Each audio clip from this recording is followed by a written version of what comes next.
नमस्कार, बहुत स्वागत है आप सभी का उत्तराखंड के हमारे इस बुलेटिन में। आपके साथ मैं अंजुली झा। तो चलिए बुलेटिन की शुरुआत करते हैं खबरों से।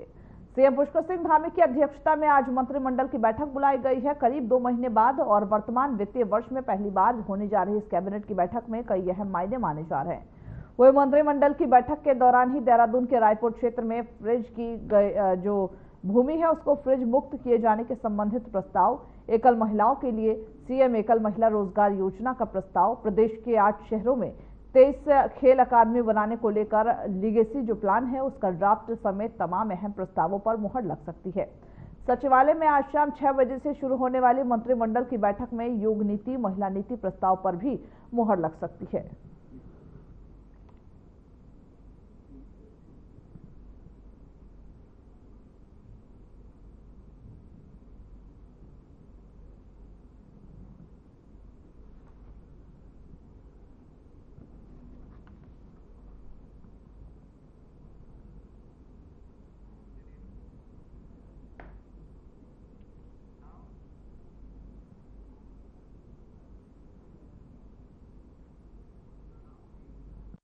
वही एम्स ऋषिकेश के 5वें दीक्षांत समारोह का आयोजन हुआ, जिसमें सीएम धामी के साथ केंद्रीय स्वास्थ्य मंत्री जेपी नड्डा ने हिस्सा लिया।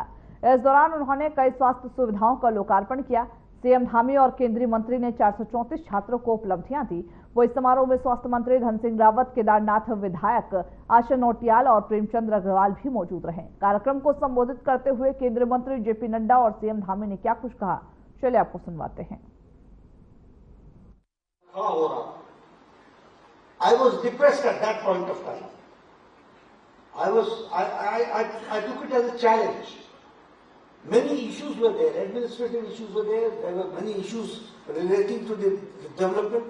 But when I come today, when I see that this institute is now a grown-up institute, I really congratulate the team for doing a very good job. बहुत अच्छा काम और आज ये किसी भी दृष्टि से कम नहीं है। सबसे पहली बात तो यह है कि पीपल ट्रस्ट, लोगों का ट्रस्ट बना, लोगों का फेथ बना और कोविड-19 में आपने अद्भुत काम किया, इसके लिए मैं आपको विशेष करके बधाई देना चाहता हूं। मैं उस समय आज भी हूं, उस समय भी पार्टी के अध्यक्ष के रूप में काम देख रहा था।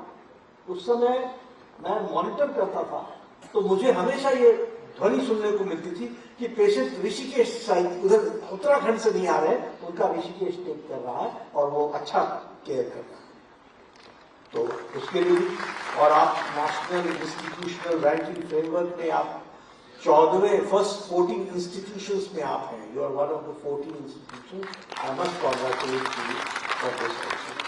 इसलिए और ये हेलीकॉप्टर सर्विस की बात की गई, अभी ड्रोन सर्विसेज की बात की गई। 29 अक्टूबर 2024 को प्रधानमंत्री मोदी जी ने उसका उद्घाटन किया। आपने 309 पेशेंट्स को इस छोटी सी अवधि में आपने जीवन दान दिया है हेलीकॉप्टर सर्विसेज से और क्रिटिकल पेशेंट्स को आपने रेस्क्यू किया है, इसके लिए आप बधाई के पात्र हैं। इस ज्योग्राफिकल लोकेशन के कारण रिमोट एरियाज और अंडरसर्व्ड एरियाज को सर्व करने के लिए जो आपने टेलीमेडिसिन ई संजीवनी में काम किया है, उसके लिए मैं आपको बधाई देना चाहता हूं और मुझे खुशी है ये बताते हुए। You students should feel proud that aims Delhi और एम्स दिल्ली के साथ साथ पीजीआई चंडीगढ़ और एम्स ऋषिकेश, ये तीनों ही डिजिटल मीडिया में, डिजिटल माध्यम से टेलीमेडिसिन में प्रमोट करने में they are one of the best institute और इसलिए और सोशल दृष्टि से भी देखा जाए तो 4 धाम में आपने बहुत बड़ा अपना सर्विसेज दी है और कंटिन्यूसली आप उस सर्विसेज को दे रहे हैं। मैंने एग्जीक्यूटिव डायरेक्टर से बातचीत की है कि इसको हम कैसे परमानेंटली इंस्टीट्यूशनलाइज कर सकते हैं, क्योंकि 4 धाम तो यात्रा होती ही रहेगी, लोग आते ही रहेंगे, क्रिटिकल पेशेंट्स की संभावनाएं बनी रहेंगी। तो इसलिए we have to institutionalise so that we are able to take care of that also and certainly you are going to do it, ऐसा मुझे पूरा विश्वास है।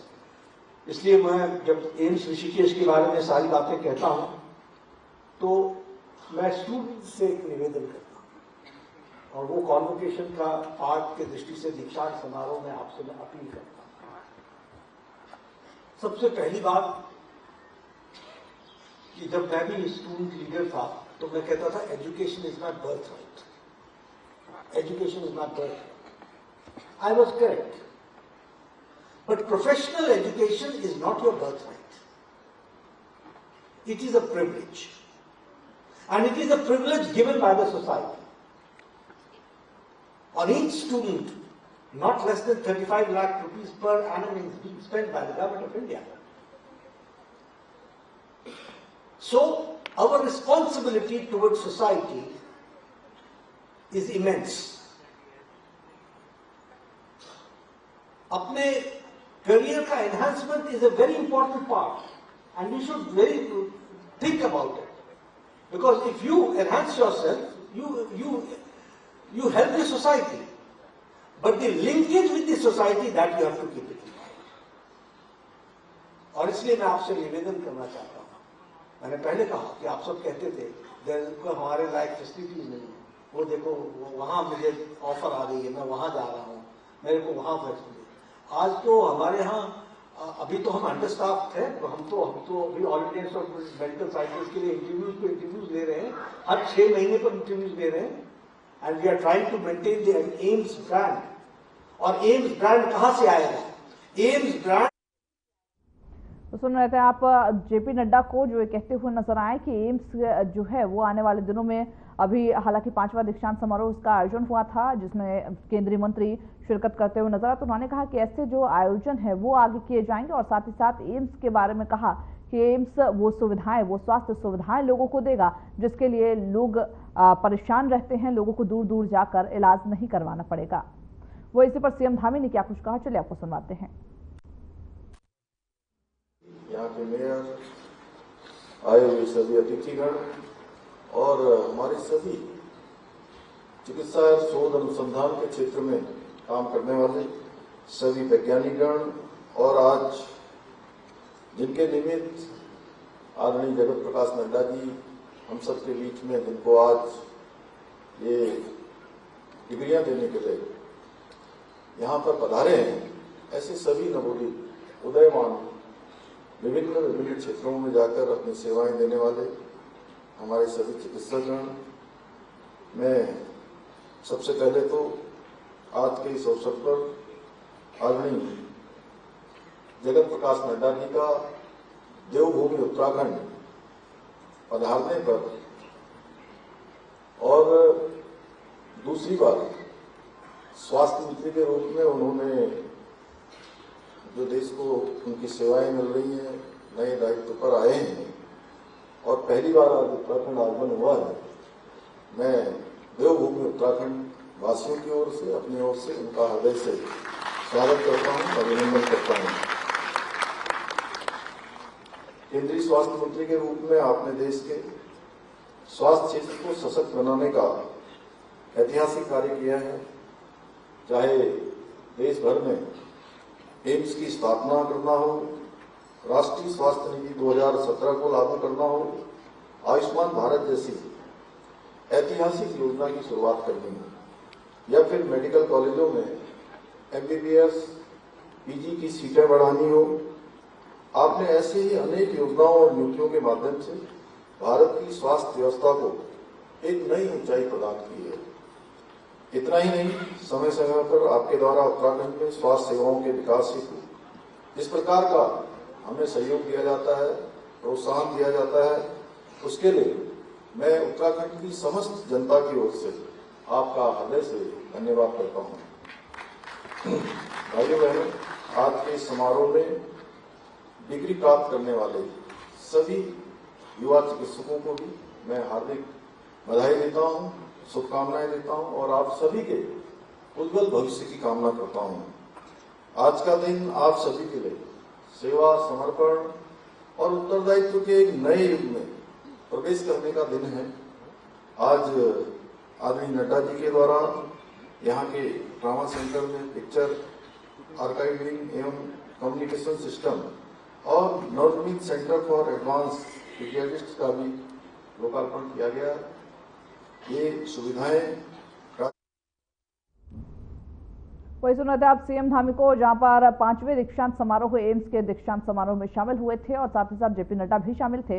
उन्होंने कहा कि उत्तराखंड में किस तरीके से ऋषिकेश में जो 5वां दीक्षांत समारोह एम्स का मनाया जा रहा है, आने वाले दिनों में उत्तराखंड के अलग क्षेत्र में जो सुगम इलाके हैं जहां पर लोगों को स्वास्थ्य सुविधाएं नहीं मिलती हैं और स्वास्थ्य सुविधा न मिलने के चक्कर में उनकी मौत हो जाती है, उन सभी पर ध्यान में रखते हुए ऐसे कई और एम्स की जो सौगात है वो उत्तराखंड वासियों को मिलेगा, जिससे उनके जीवन एक आसान राह में चल सके। बढ़ते अगली खबर की ओर, जहां पर उत्तराखंड के पुष्कर सिंह धामी ने लोकसभा अध्यक्ष ओम बिरला की उपस्थिति में हरिद्वार में सरदानंद घाट पर आयोजित गंगा पूजन में भाग लिया, जिसके बाद उन्होंने सरदानंद घाट से माता कृष्णा उद्यान का शुभारंभ किया।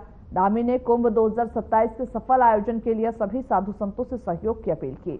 सीएम ने कहा कि राज्य सरकार ने यूसीसी लागू कर सभी नागरिकों को समान नागरिक देने का ऐतिहासिक कार्य किया है।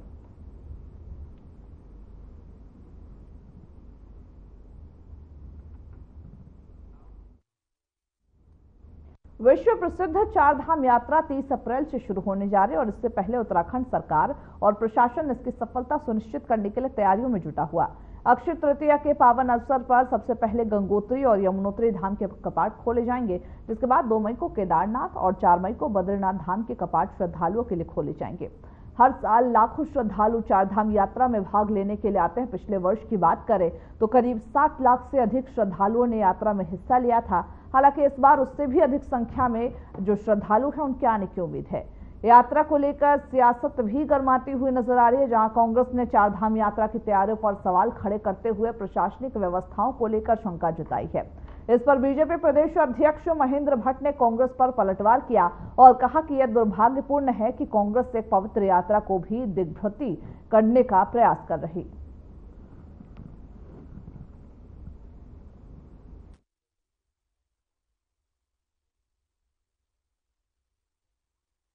देखिए, कांग्रेस को हर विषय पर एक प्रकार से संदेह व्यक्त करने का एक आदत सी बन गई है और मैंने पिछली बार भी कहा था, कांग्रेस उत्तराखंड की यात्रा को भी दिग्भ्रमित करने का प्रयास करती है।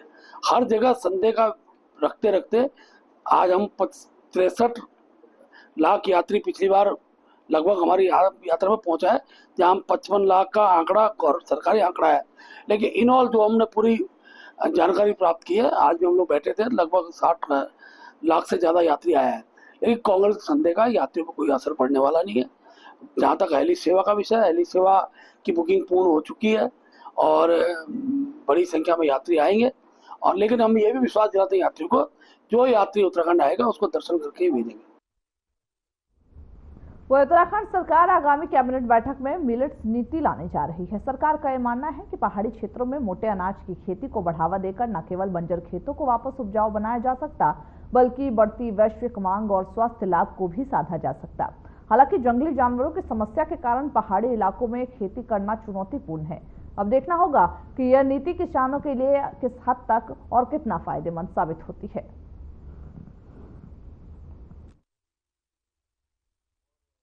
देखिए, सरकार पूरी तरीके से प्रतिबद्ध है किसानों के बारे में सोचने के लिए और जिस प्रकार से हर महीने किसान के खाते में निधि जाती है, किसान निधि जाती है, वो यह दर्शाती है कि भारतीय जनता पार्टी पूरी तरीके से किसानों के बारे में सोचती है और उस पर कार्य करती है। और जहां तक रही बात मिलेट्स योजना की, तो जब उत्तराखंड बना था तो कोदा जंगोरा खाएंगे उत्तराखंड बनाएंगे वाली नीति पे उत्तराखंड का निर्माण हुआ था। तो ये जो मोटे अनाज के रूप में यहाँ पर मिलेट्स की पैदावार होती है और यहाँ इससे लोगों को स्वरोजगार में भी काफी फायदा मिलता है।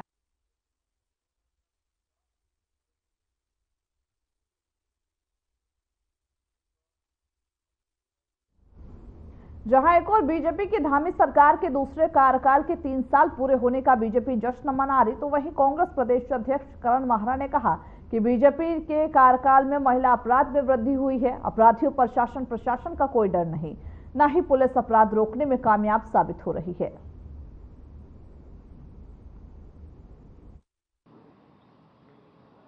सूरज भैया, क्या हो रहा है? महिला अपराध में निश्चित ही बीजेपी के शासन में बढ़ोतरी हुई है। ममता जोशी बहुगुणा, अंकिता भंडारी, संतरेसा में वो बेटी, उत्तरकाशी की 4 बहनें, मैं रोज कह रहा हूँ, पिंकी, और अभी उधम सिंह नगर में एक नर्स की हत्या होना, इनके 2-2 मंडल अध्यक्षों का जमानत में होना, और जमानत इसलिए कि 4 दिन तक मेडिकल नहीं हो रहे हैं, केस कमज़ोर किए जा रहे हैं। उसके अलावा बागेश्वर में घटना घट गई है। तो ये सारी चीज़ें साबित करती है कि कहीं ना कहीं बीजेपी का जो है तंत्र फेल है और अपराधी को संरक्षण मिल रहा है। वही वक्फ बोर्ड की करोड़ों की संपत्ति पर बोर्ड की मिलीभगत से अवैध कब्जे के कई मामले उजागर हुए हैं, जिसमें कि केंद्र सरकार ने वक्फ बोर्ड बिल में संशोधन किया। वही बिल में हुए संशोधन पर बीजेपी नेता विशाल गुप्ता ने कहा कि यह किसी समुदाय विशेष के लिए बनाया गया कानून नहीं है, बल्कि यह आम जनों की मांग है। आगे उन्होंने कहा कि सरकार का यह कर्तव्य है कि जहां पर गलत हो रहा है वहां सरकार अपनी संवेदनशीलता दिखाएगी। यह कानून लोगों के हितों की रक्षा करने के लिए बनाया गया है।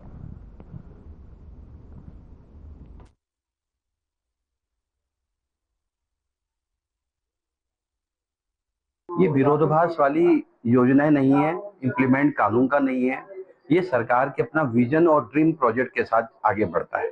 भारतीय जनता पार्टी 1925 जनसंघ की, 1951 जनसंघ की और 1980 भारतीय जनता पार्टी एक सिद्धांत पर आधार लेकर काम करती है। और आज वक्फ बोर्ड का जो निर्णय हुआ वो किसी समुदाय को लेकर नहीं है, किसी जाति विशेष को लेकर नहीं है। ये एक भारत के आम जन की डिमांड थी। जहां गलत हो रहा है वहां सरकार संवेदनशीलता अपनाएगी।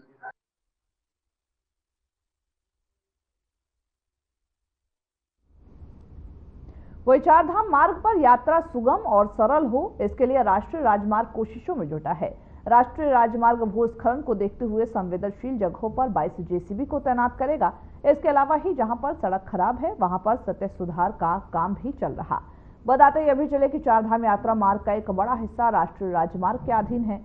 राष्ट्रीय राजमार्ग के मुख्य अभियंता दयानंद ने बताया है कि मानसून में संख्या को बढ़ाया जा सकता है, वह इसकी जो संख्या है वो 50 से ज्यादा हो जाती है।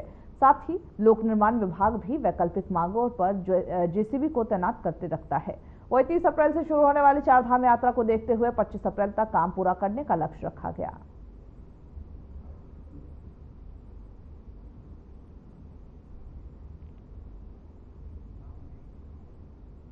देहरादून के विकासखंड रायपुर में राष्ट्रीय ग्रामीण आजीविका मिशन से जुड़ी हुई महिलाओं ने ठोस जो कचरा प्रबंधन से पर्यावरण संरक्षण और आजीविका संवर्धन की पहल शुरू की है। 5 ग्राम पंचायतों में महिला घर घर से सूखा कचरा एकत्रित करती है और प्रति माह 6,000 रुपए तक की आय कर रही है।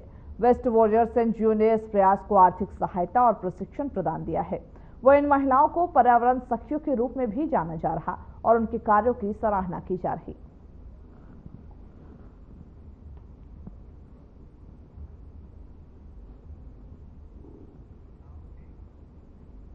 वही जनपद रुद्रप्रयाग स्थित फायर स्टेशन में आज पुलिस उपाधीक्षक रविकांत सेमवाल की उपस्थिति में राष्ट्रीय अग्निशमन सेवा दिवस के अवसर पर अग्निशमन सेवा सप्ताह का शुभारंभ किया गया। इस अवसर पर अग्निशमन इकाई में नियुक्त सभी अधिकारी और कर्मी उपस्थित रहे। कार्यक्रम के दौरान 14 अप्रैल 1944 को मुंबई बंदरगाह पर घटित भीषण अग्निकांड में शहीद हुए 66 वीर अग्निशमन कर्मियों को श्रद्धांजलि दी गई। पुलिस परिवार ने 2 मिनट का मौन धारण कर शहीदों को नमन किया और अग्निशमन के प्रति जो अपनी प्रतिबद्धता है उसको दोहराया है।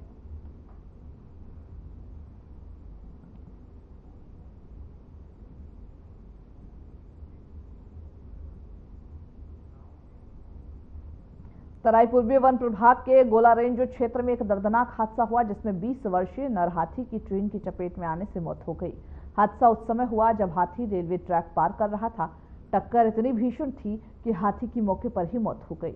घटना की सूचना मिलते ही वन विभाग के एसडीओ, वन क्षेत्राधिकारी समेत बड़ी संख्या में वनकर्मी मौके पर पहुंच गए। इसके साथ ही रेलवे विभाग में भी हड़कंप मचा हुआ।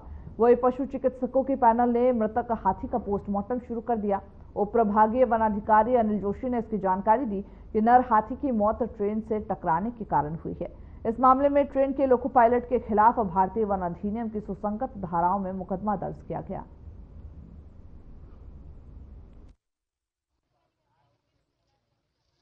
कल रात 10:30 बजे के आसपास जो आगरा फोर्ट ट्रेन है जो कि लालकुआ से किच्छा की ओर जा रही थी, उसमें लालकुआ के पास एक मुक्तिधाम के आसपास एक ट्रेन दुर्घटना हुई है, जिसमें एलिफेंट की एक डेथ हो गई मौके पे। वनकर्मियों द्वारा रात्रि में ही सूचना मिलने पर तत्काल रूप से स्थिति का क्षेत्र का मुआयना किया गया है। इसके अंतर्गत जो भी ट्रेन डायलॉग है उनको हमने क्षेत्र पे सारी टीम पहुंच गई है और पोस्टमार्टम की तैयारी चल रही है। और नियमानुसार जो भी पायलट हैं, लोको पायलट हैं, ट्रेन के जो भी कर्मचारी इस ट्रेन चालक थे, उनके विरुद्ध जो नियमानुसार भारतीय वन अधिनियम के अंतर्गत मुकदमा दर्ज किया जाएगा। हाथी की उम्र तो लगभग 20 से 25 साल है, नर तस्कर है। और इसका कारण तो जांच के उपरांत ही पता चल पाएंगे, लेकिन एक्चुअली इस एरिया में हाथी का मूवमेंट रहता है। यहाँ पर पूर्व में भी ट्रेन की गति कम करवाई गई थी, तो यही जांच का विषय रहेगा कि ट्रेन की गति कितनी थी, क्या थी, और जांच के उपरांत ही इस विषय में कुछ कहना संभव हो पाएगा। आयुष्मान भारत योजना के अंतर्गत स्वास्थ्य विभाग द्वारा संचालित आयुष्मान आरोग्य मंदिर की 7वीं वर्षगांठ के अवसर पर जनपद भर में स्वास्थ्य शिविरों का आयोजन किया गया। इस खास अवसर पर लोगों को बेहतर स्वास्थ्य सेवाएं प्रदान करने के उद्देश्य से चौपता, जाखड़ी सहित जो विभिन्न स्थान है उस पर विशेष नेत्र जांच और किशोर स्वास्थ्य शिविर आयोजित किया गया। स्वास्थ्य शिविरों में सामुदायिक स्वास्थ्य अधिकारियों ने एनसीडी, गैर संचारी रोग, टीबी स्क्रीनिंग, आभा आईडी पंजीकरण, ई संजीवनी योजना सहित केंद्र सरकार की विभिन्न डिजिटल स्वास्थ्य योजनाओं की जानकारी आमजन को दी। चोपता जाखड़ी में आयोजित विशेष नेत्र जांच शिविर में कुल 6 ग्रामीणों के नेत्रों में मोतियाबिंद के लक्षण पाए गए, जिन्हें आगे इलाज और ऑपरेशन हेतु हायर सेंटर रेफर किया गया। किशोर स्वास्थ्य शिविर के तहत जहां स्थानीय किशोरों को स्वच्छता, पोषण और मानसिक स्वास्थ्य से संबंधित मार्गदर्शन भी दिया गया।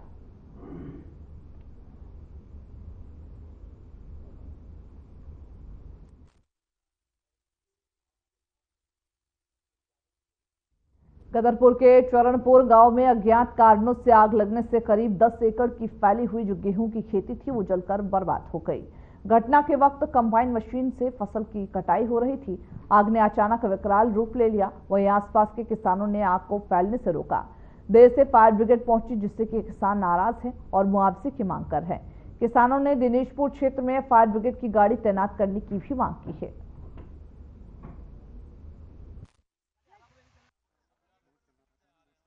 ये आग का कारण तो हमें पता नहीं चला। हम अपने घर पे थे तो यहाँ काफ़ी धुआं और शोरगुल सुना हमने, तो इसी मारे हम भी घर से भागे भागे आए। तब तक इधर से हवा चल रही थी, हवा के द्वारा आग फैलती गई और ये ट्रैक्टर, गांव वाले ट्रैक्टर लाए, ट्रैक्टरों से काफ़ी कंट्रोल करा।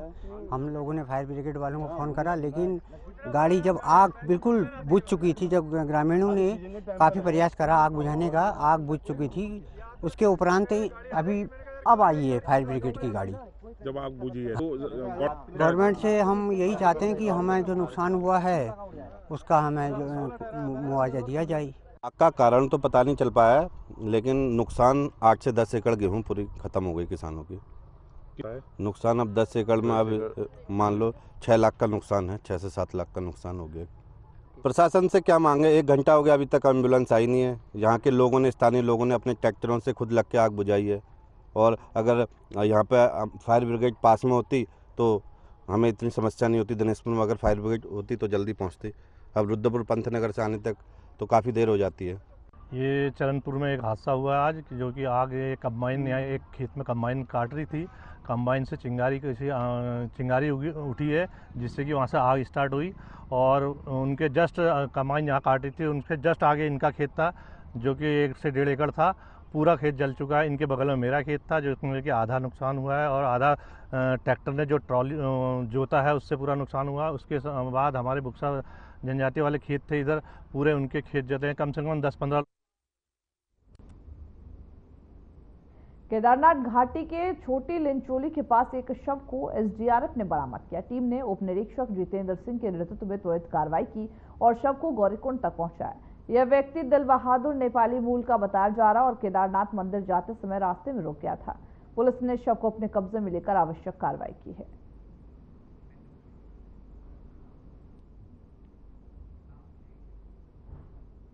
तो चलिए, खबरों के हमारे इस बुलेटिन में बस इतना ही। मुझे दीजिए इजाजत। नमस्कार।